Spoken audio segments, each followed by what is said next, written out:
Le 20 novembre 2017, Pierre Guéprat, 20 ans, part à vélo acheter une laisse et un collier pour son futur chien. À 11h20, il est vu en vie pour la dernière fois rue de la Vieille Garde à Saint-Hilaire-du-Harcouët, dans la Manche, par un gendarme alors qu'il rentrait chez lui. Quelques heures plus tard, le corps de Pierre est retrouvé sous un pont de la commune limitrophe de Virey. Il est en position assise, le collier du chien autour du cou, la laisse reliée à un écrou du pont. Sa montre, son ordinateur et son sac à dos, dont il ne se séparait jamais, ont disparu. L'enquête conclut à un suicide. Impossible pour Agnès, sa mère, qui souligne que Pierre ne savait pas faire ses lacets, le jeune homme ayant des problèmes de motricité. Depuis, elle se bat pour obtenir une reconstitution et cherche de nouveaux témoignages pour convaincre la justice de mener l'enquête.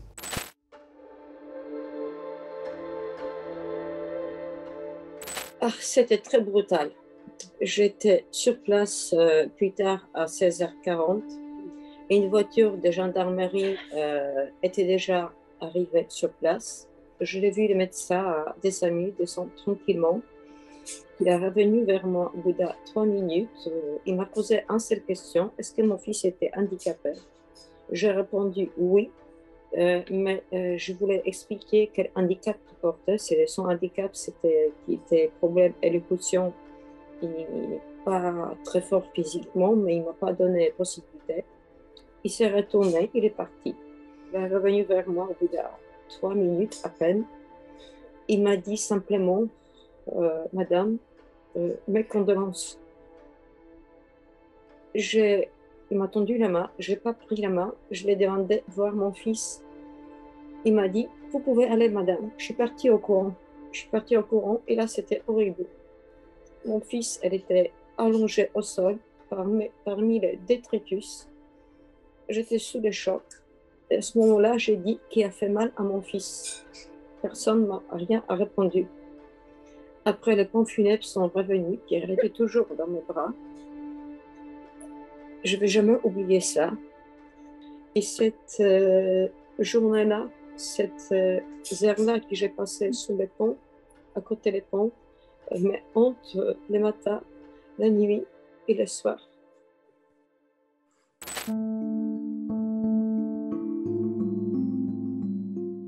La scène de crime, elle n'était pas préservée du tout des premières secondes. Les photos faites par la gendarmerie, ils étaient tellement sombres que certains ils étaient carrément noirs, non exploitables. Gendarmerie a conclu des premières secondes suicide, sans aucune explication, sans rien.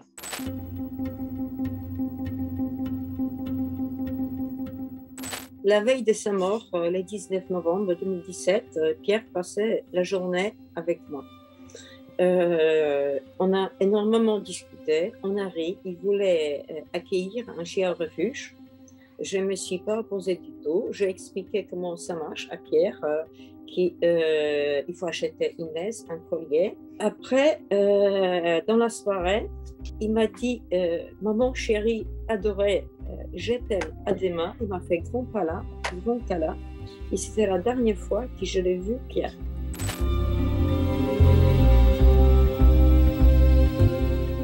Il est parti voir le secrétaire. Il a dit si papa me cherche, je suis à la maison. Il a pris direction de Saint-Hilaire-du-Harcouët. Il a allé à un point vert. À l'époque, ça s'appelait point vert. Maintenant, ça s'appelle ma maison. Où il a acheté une laisse et un collier pour son chien. Et vers 11h, il a repris des routes pour rentrer à la maison. Il a pris d'abord des routes de Paris. Il y a un moment où il a pris une toute petite route de route des Guilgardes qui descend. Et c'est là-bas, à 11h20, il a été vu la dernière fois en vie par un gendarme. À 11h24, tous les mouvements de son téléphone s'arrêtent.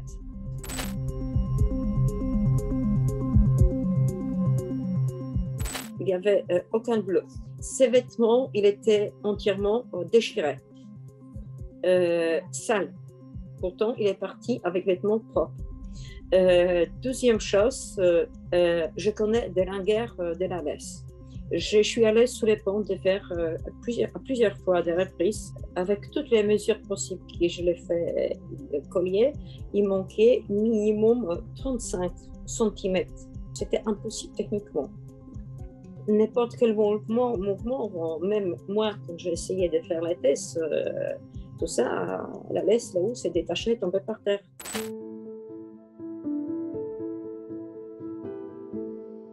C'était quelqu'un qui était passionné par la nature, agriculture, des tracteurs, des mécaniques. Il n'y a pas un domaine qui n'était pas intéressé, même la cuisine. Pierre, il était toujours tenace. Il avait tellement de projets dans la tête qu'il a essayé de réaliser tous en même temps. C'était vraiment joie de vivre, c'était le soleil. C'était mon soleil de vivre, soleil pour tout.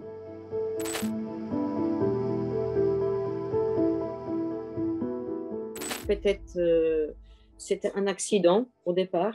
Après, ils ont maquillé ça en suicide, simplement, parce que c'était vraiment les mises en scène, on peut dire, parfaites. On a appris pas très longtemps, pardon, pour notre avocat, Myriam Baba, qu'il y avait 2 traces ADN incomplètes.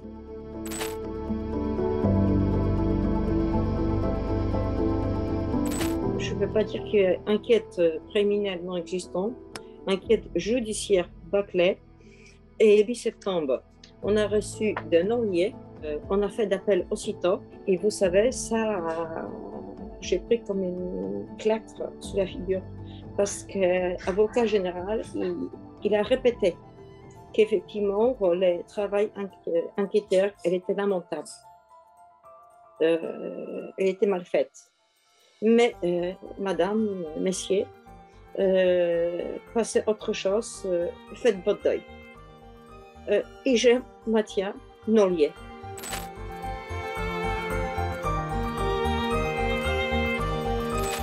Je voudrais qu'il y ait des témoins qui se manifestent. Parce que c'est impossible et qui osent parler. Parce que malgré bientôt 5 ans passés, il existe encore des personnes qui ont vu des choses ce jour-là, à la rue des Vieilles-Gardes, sûrement. Pierre, il était vu vers 11h20 par les gendarmes. C'est les moments où les parents cherchent les enfants à l'école. Également, cette journée-là, c'était un lundi, donc où il n'y avait pas énormément de personnes en ville. C'est plus facile à mémoriser et rappeler des choses, qu'est-ce qui se passe, que les gens me contactent même anonymement s'ils n'osent pas, parce que parfois le silence tue.